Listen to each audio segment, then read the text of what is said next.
All right. So, also it's big boxing weekend Saturday. We got Ring 3 card in New York City at Lance Armstrong Stadium. Not Lance Armstrong. Ooh, Louis Armstrong Stadium. I was Lance Armstrong don't get no stadium. Cheaters don't get no stadium. Sorry. Forgive me, Louis Armstrong Tennis Stadium, ladies and gentlemen. I apologize. Lance Armstrong ain't getting nothing but a bar and a Jay-Z song. That's all Lance Armstrong would get. I was about to say I don't think Austin would get that boy a stadium. How you get one of He's not getting nothing. Nike, godly. Ain't no live strong, nothing. Ain't no nothing. Uh, Louis Armstrong stayed in New York. It's gonna be a good night. That's gonna be actually very interesting in a tennis stadium. The acoustics coming from that are gonna, I think, are gonna be pretty fire on the cool. I think that can be really, really good. A tennis ball be making the hell of noise in there, so I know this gonna be fire. um, couple of fights on the card that we're. Uh, well, let's talk about some of these first. David Morrell makes his ring return after his loss to David Benavidez. Perfectly fine there. Now, Albert Puello versus Subriel Matías. Now, I think this could possibly end up being fight of the night. Would not shock me at all.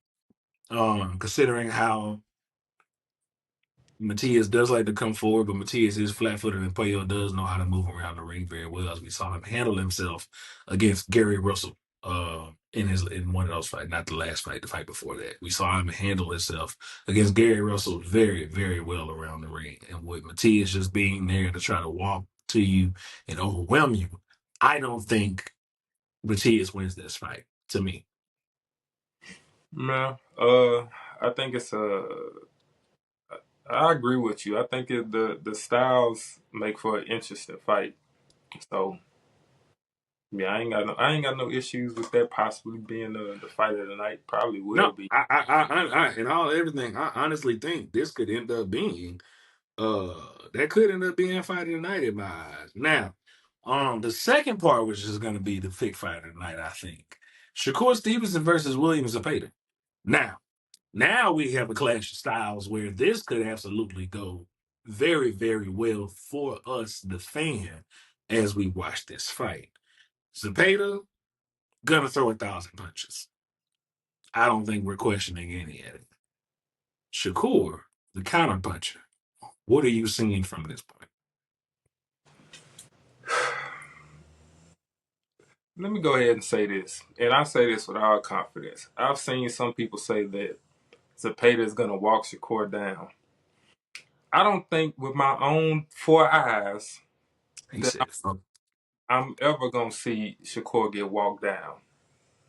I don't see it. Not in his prime. He's not getting caught like that. He's not there. He's not there to get hit like that. So I understand Zepeda got the pressure and all of that, but like you said, I think he's gonna walk into the counter puncher. Well, even And to Shakur's own admittance, he does get caught in fights. That's what Shakur does say.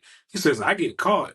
Y'all mhm. just see me play it off, pretty well, which is also true. I have seen Shakur get hit. The thing is hit him again with that same punch. Mhm. That's where the difficulty comes into play. He's never,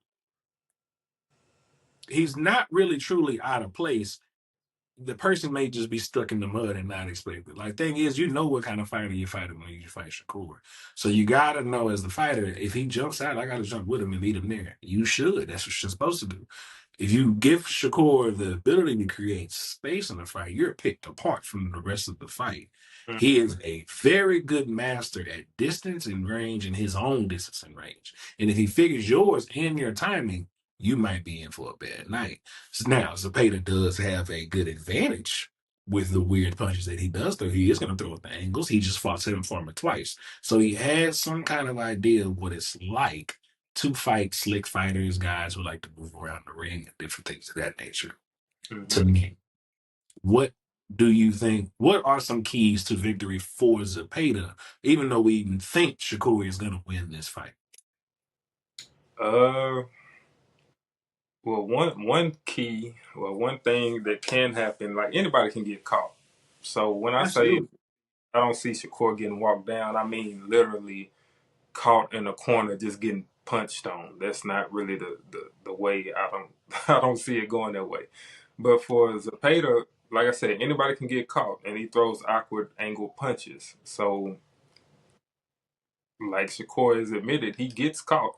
Mhm. Catching Shakur and buzzing Shakur would be a key, and then taking that opportunity and jumping on that opportunity is one way Zepeda can do it. The other one is he'll have to be smart with his punch selection. If he goes in there throwing wild, he's going to get picked apart. If he goes in there throwing from too far of a distance, he's going to get picked apart because Shakur is going to see it coming a mile away.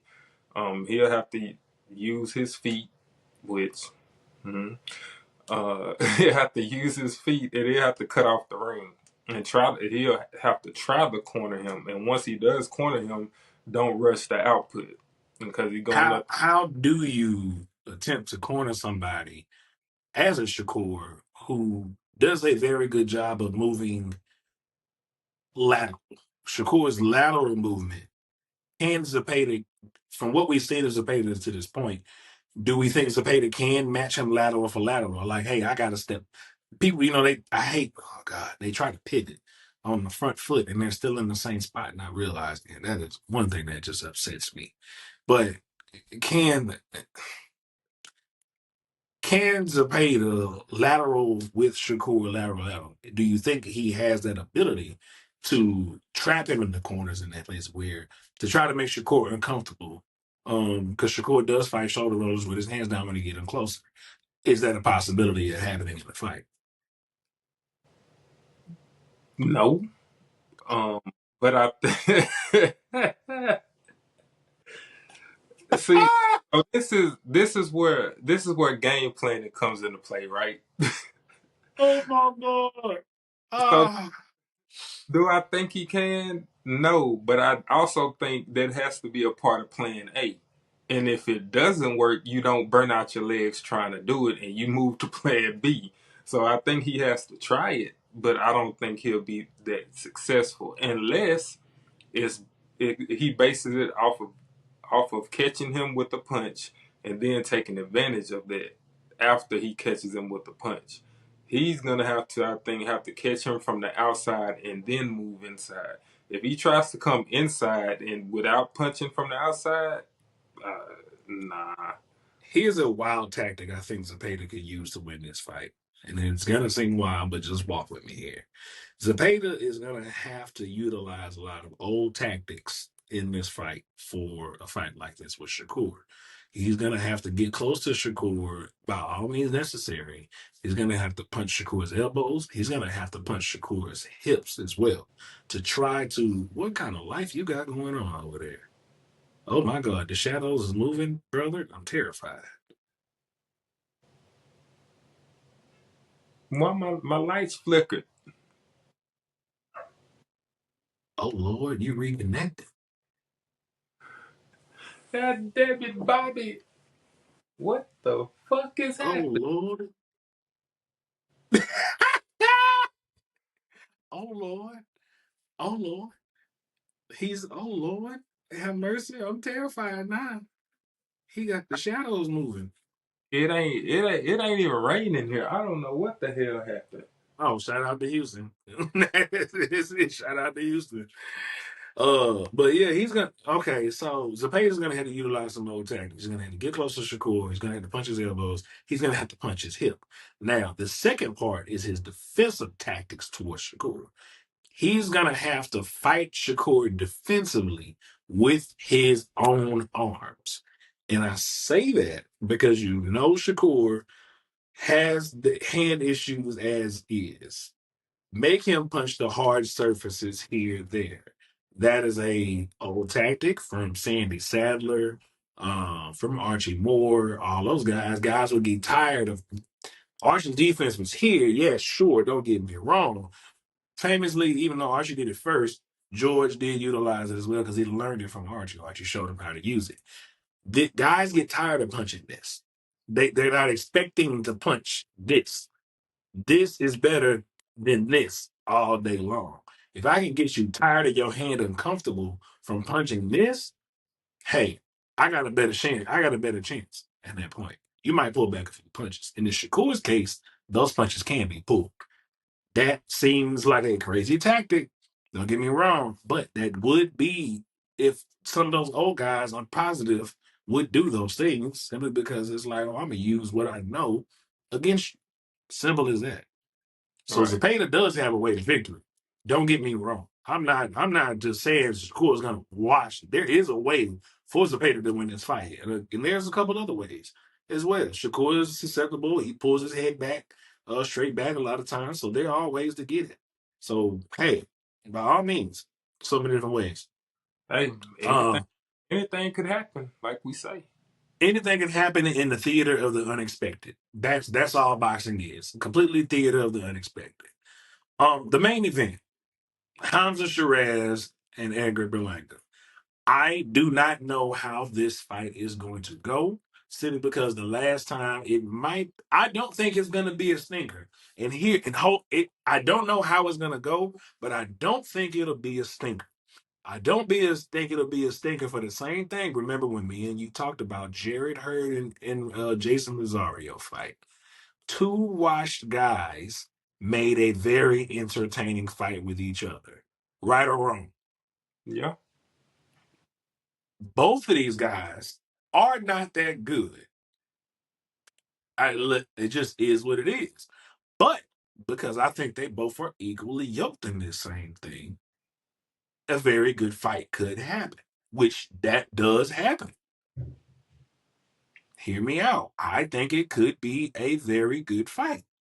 Hamza didn't really show us much versus Carlos Adames. Cool. He wants to blame his hand was broke. Cool. Whatever. Berlanga just fought a cat that was fresh out of jail. Cool. Let's go with that. Um, but I think it could be a better fight than what we're thinking. I don't know who's gonna win. I can't tell you that. Sorry. So if y'all were looking for me to tell you who's gonna win, can't help you. I get what you're saying. I can see it too. But I think the ending of the fight is more likely to be better than the actual fight. Because at some point in that fight, and it might not take that long, because Berlanga likes his reputation. And if he gets to round 6, 7, 8, and it ain't going right, he's going for that knockout. He don't wait till 12 to go for that knockout, because that's what he tries to do. He tries to knock people out.